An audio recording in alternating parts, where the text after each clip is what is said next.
zongo. Zing zong na zang. Izing zongo. Yo pina zing zong. Dumelang Boma 7. This week we are in the BMW iX1 xDrive 30. So it's basically the X1 with a whole lot of batteries. So stay tuned.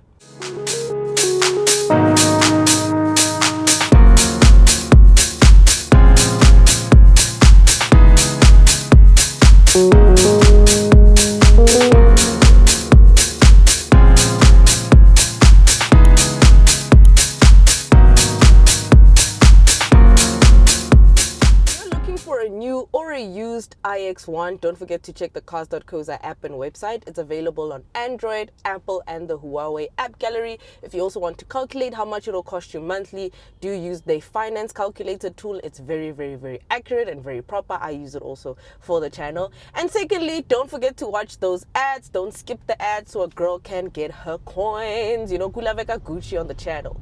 So please watch the ads. Yeah, Libalandi ads, guys. Libalandi advert. Oh, there's another X1. Hi. Hello, Chomi. And we're the same color. Hello, Masave. Let's get started with the exterior of the BMW iX1. The iX1 is basically the electric version of the X1. So I love this very coral green color that it's used in. It looks very, very natural, very eco-friendly, you know, brings a sense of calmness and ease and zen when you look at the color. Very nice and calming color. I really love this greenish vibe that's going on with it. You know, I think it's a very, very pretty car on the exterior. You have blue accents that indicate that this is an electric vehicle. So you have the eye, you have a little eye on the front on the grille there. The grille is a bit, it's darkened out or it's blacked out. And on the back, you also have the iX1 badging also. So this is kind of like a top spec model. This is the M Sport one. So it is a bit of the pricier one, but it looks really, really cool. I love the rims on this car. You know, you have roof rails, giving it a very sporty look. And I think you guys have seen the X1 on my channel before when I did the diesel version. It was orange, a very bright orange color. So this is a bit of a more calming color, a bit of a more nicer color. And the fact that the car is electric, I think this color works very well for it, you know. You have these very beautiful LED headlamps from BMW that literally just, they pulsate. So they go like this. Even your indicators, they go like this. Oh man, it looks really, really cool. When you're indicating and you see the reflection on other people's cars, it just looks amazing. It looks really, really cool. So I really commend them for that. And I think the X1 is actually very much of a beautiful small SUV from BMW. So in general, I'm very, very happy. You have folding side mirrors. You have keyless entry. You have a push to start functionality. So there's so many X1s in the same color. I'm seeing another one over there. There are so many of these cars on the road, guys. Like, I think I've spotted 2 already. Wow. But on the exterior, very much moving on to the interior, guys. I know this is a whole different look. I yanked my wig off because nenganga, so it was too tight on me, and I was just like, took it off, and I was like, you know what, I'm gonna wear a beanie for this review. But like you guys always say, it's not about me, it's about the car. So focus on the car and not me. I know I look like a disaster, but focus on the car. So when you move on to the interior, very bespoke BMW interior. You have your curved display, and you have your digital instrument cluster, and you have your digital infotainment system screen, which I find to be really nice, very well placed, very nice and low, you know, so you don't get too distracted on the road. You can just look down a bit and look back up. You have your multifunction steering wheel with the M badging over here, giving it a very sporty and a very more modern look. The leather on the steering wheel is actually very comfortable and very nice to touch. Stitching is actually very proper. You have a Harman Kardon sound system. You have ambient lighting go around in the front, and you have this floating center console, which I found to be really, really nice. You know, everything's quite easy to use. So we'll get into all the gripes that I have with it in the verdict and in the later part of this review. You have 2 cup holders up front. You have very, very spacious door bins. A whole lot of my stuff is in here. I have my purse in here. I have my cables in here. 2 USB-C ports up front. You have a wireless charging bay here, and I think this interior is very nice. You have a very large sunroof and a black roof lining. So on the interior, I'm very, very happy. You have these sport-esque bucket seats, as you guys can see, and I like them. I like everything about this car. I love the interior. I love the space. I love the ergonomics of this car. Everything is within reach, and yeah, I mean, very beautifully laid out interior, very simple to use. like it's just it's very BMW. BMW is very it's a very functional interior. I think you guys know BMWs are very functional. They don't focus too much on aesthetics and prettiness and whatever, but they focus more on making the car functional and very easy to use and very into the drive. What is powering this vehicle? So you have two electric motors in the BMW iX1, and it uses a 66.7 kilowatt hour battery. It produces 230 kilowatts and 494 newton meters of torque. So that instant torque is just right there. When you put your foot down, it just goes stoops and it runs. It's beautiful. It's very comfortable to drive. It's very electrified. You know, it's just for me, BMW electric cars feel a bit more like the normal combustion cars. They look very much like they feel very much like the combustion cars. But it's just quieter and a bit more smoother. I do, however, can attest that the car feels a little bit heavier than other electric cars that I've driven. But once you're in motion, once you're just on the highway and just driving at high speeds or at normal high speeds, it really is quite an enjoyable drive. It really is quite a nice car to drive. And to be honest, there's not much driving dynamics when it comes to electric cars because they don't even have gears. So it's just one continuous thing and it just goes, you know. It also has this really nice startup sound. This it's also futuristic. Even on the outside, it hovers. It sounds really, really cool. It sounds very electric. And I think it's quite nice. So BMW claims that on a full charge, you can get about 400 kilometers. I, on a full charge, managed to get 392 kilometers. So it's not too bad, and their real life range is not too far off from the claimed range.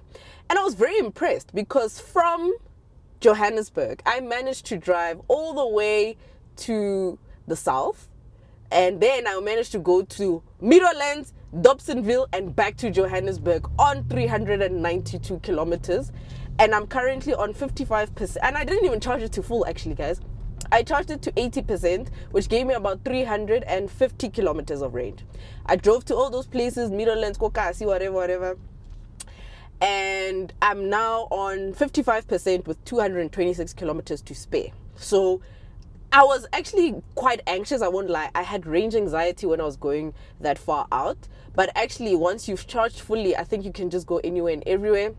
Sure, brother, you're also BMW. You know, I love courteous drivers. I let you in, you say hazard. Thank you, my boss. You know, Waity King, there's some good people in the world. Anyway, so I did have range anxiety when I was going all the way that side, but it was actually a very seamless experience, you know, and it was actually quite nice to actually do such a long commute or a very long commute in an electric car. Although it was inner and city driving, I was very much impressed with this vehicle. So in terms of the range, there's very little anxiety that you'll get here. It drives very nicely. It is a bit heavy, but I think in terms of a drive, it's an electric car, man. Like it's very nice. And then bossa, khona guys, batum. Let's get into the verdict. What do I think of the BMW iX1? This is going to be a bit of an interesting one because I've been beating my head up about it and I don't know if I'll be able to convey myself correctly when it comes to this car. So the iX1 is obviously the electrified version of the X1. Like I said earlier, you get a full claimed range of 400 kilometers. But in a real life charge, you can get maybe you can get that 400 kilometers, but I think you'll get about 392 somewhere there. All right. The pricing of this car is what's making me a bit confused. So this vehicle is priced at 1,276,000 rand. So this one with all the niceties that you can get, this is just under 1.3 million. So 1,295,000 rand, which is a lot for an EV, to be honest, of this size. Because when I did my research, if you add an extra about 60-70k, you can get an iX3. An iX3 does 210 kilowatts, 400 newtons, and you have a bigger battery. I think their claimed range in the iX3 is 460. So add a bit of extra money, you get a bigger car. This one, however, the reason why this pricing is also making me a bit fras, like why in Sharakan Tatlonyana, is the fact that the BMW X1 18D, the diesel that I drove, you can get, in that diesel, you can get 800 to 1,000 kilometers in a normal BMW diesel vehicle. right? And that one cost about 854,000 rand when I last checked for the X line one. So why must I move, or why must I spend 300,000 rand more for an electric vehicle that yields 400 kilometers? It's the same car. And also the reason why I can't justify that price difference is the fact that this car looks too much like the normal one. It looks like the normal diesel, the normal petrol X1. These blue exits, guys, it's going to take some time for you, because the X1 I saw now is in the exact same color as this. It's going to take a very discerning eye for you to see that there's an eye here, there's a bit of a blue accent here. Like, it's not distinct. It's not different. They just put the sticker as a blue, but okay. Ranta engine, rafaga battery, after faga battery, sharp. Interior even, haina anything that's very electric. It's just the steering wheel has a little blue round thing around it just to show it's electric. So I'm trying to be like, I feel like I'm getting annoyed. I don't know. So I'm trying to justify 1.3 meter for this, when there's another car that's fully combustion, that gets more range, right?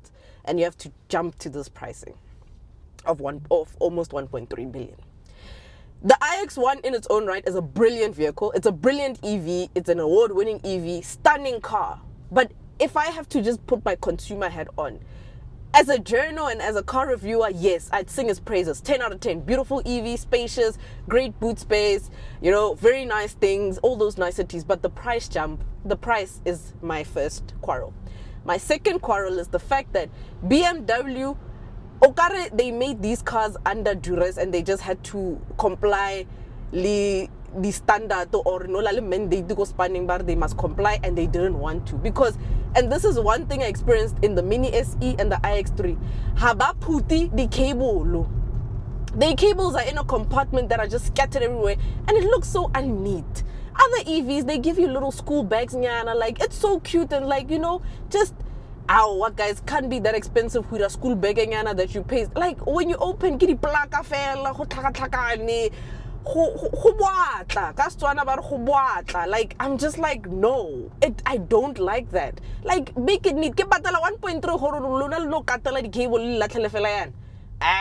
Whoa. That's the second thing I don't like. The other thing I don't like, I find the car to be a little bit heavy. It is nice to drive, put your foot down on long distance commute, on highway driving is nice. But in city driving for a car of this size, I find it to be not as agile as other EVs. The thing I have a bit of a problem with in this car is this infotainment system. Everything is housed here. There's so many icons, there's so many things going on, and the fact that everything is touchscreen is a bit jarring for me. There's no the volume knob is down here. So it does get a bit confusing sometimes, because I want to stretch my fingers and operate on the infotainment system screen, but the volume, it's a bit of a roller knob. It's here. Also, the hazards being here is a bit annoying, because I'm used to having hazards in my face. Like, the hazard must be around me. So now you have hazards here, like impact to the first thing also. Or if there's an emergency, you want to do this, you want to lean forward, because that's ergonomically how most cars are made. So when you have your hazard button down here, I don't know if BMW is trying to be edgy. Now for me, it's a bit So that's another thing I don't like. But once you get used to this infotainment system, it's not too bad. But initially, even sometimes I'm trying to jump from CarPlay to iDrive, and it just gets a bit like So those are the things I don't like. But everything else I'm very happy with. I think this car is beautifully built. The build quality is amazing. The sound system is Harman Kardon. It's absolutely amazing. Remember that song? Yeah, LSG, Sandcastle. We said it needs Harman Kardon. I played it, Kamara Harman Kardon. I'm playing all my favorite things, Kamara Harman Kardon. Earful Souls podcast, Mchebe's podcast, Bread for Soul podcast. I'm literally playing them, and I'm not listening to anything else. This week, because Harman Kardon is just so perfect on the ears, guys. I cannot stop singing this sound system's praises. This car is absolutely comfortable. Boot space is amazing. Everything is so legible. The graphics here are absolutely amazing to look at. Very quiet, very serene drive, very little road noise coming in. So there's a lot to praise. Notwithstanding all the things I mentioned about the price and the things I don't like, there's a lot to praise here. And I'll definitely say that BMW knows how to make vehicles, and they know their market. And yeah, I think, look, man, there's very little to fault. I mean, I love the ambient lighting at night and how everything is just so lovely to look at and lovely to feel. So they did not compromise on quality. It might be an expensive car, but the quality is here, and the comfort levels in this car, guys, oh, absolutely 10 out of 10. Ultimately, my full rating of the BMW iX1 xDrive 30, I'm going to give it an 8 out of 10. I think this car is absolutely stunning. I find it to be amazing. I've sang its praises. It's good in its own right. But it's going to be a very hard sell for me because at 1.3 million, there are many other EVs like the Volvo XC30 and the GWM Aura and some things that are a bit cheaper. And even with the fact that I didn't have range anxiety, whatever, the fact that this car looks so much like the combustion one, the price jumped from 800k for the normal X-Line 18D to 1.3 million. It's a bit ridiculous for me. So I think the pricing is the one thing that's making me very confused. But I hope you guys understood what I was trying to relay in this video. I feel like I said a lot, but I hope you guys understand what I'm trying to relay in this video. So for me, ultimately, outside, notwithstanding the things I've mentioned, this car deserves its flowers. It deserves everything. So I'll definitely give it an 8 out of 10.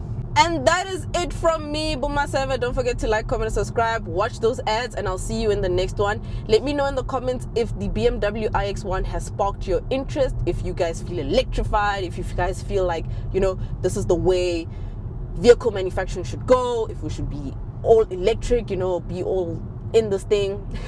But let me know what you guys think of the vehicle. Let me know what you guys are getting for 1.3 million rand. And like I asked earlier, is this car with 400 kilometers of claimed range, is this a car that would work for your lifestyle currently? So yeah, I'll see you guys in the next one. I need to go look for some foundation because I'm in my pretty girl era. I'm trying to, you know, upgrade, you know, just try to make myself look nice. I am looking for a new fragrance, but I don't know which one to get, and I'm kind of poor. Like, guys, adulting I say on a shame. Every day, when you leave the house, you've already spent 1,000 rand. Nje. And I see 2,000 rand though ile guy. And I'm also very hungry, but I don't eat pies anymore, so I need to look for something else. I'm gonna look for Avon toast. But if Avon toast is too expensive, I'm gonna buy a pie. Like, really, guys, who's gonna judge? I won't eat it in the car. Anyway, I'm rambling again. I'll see you guys in the next one. Don't forget to like, comment, subscribe. Bye bye.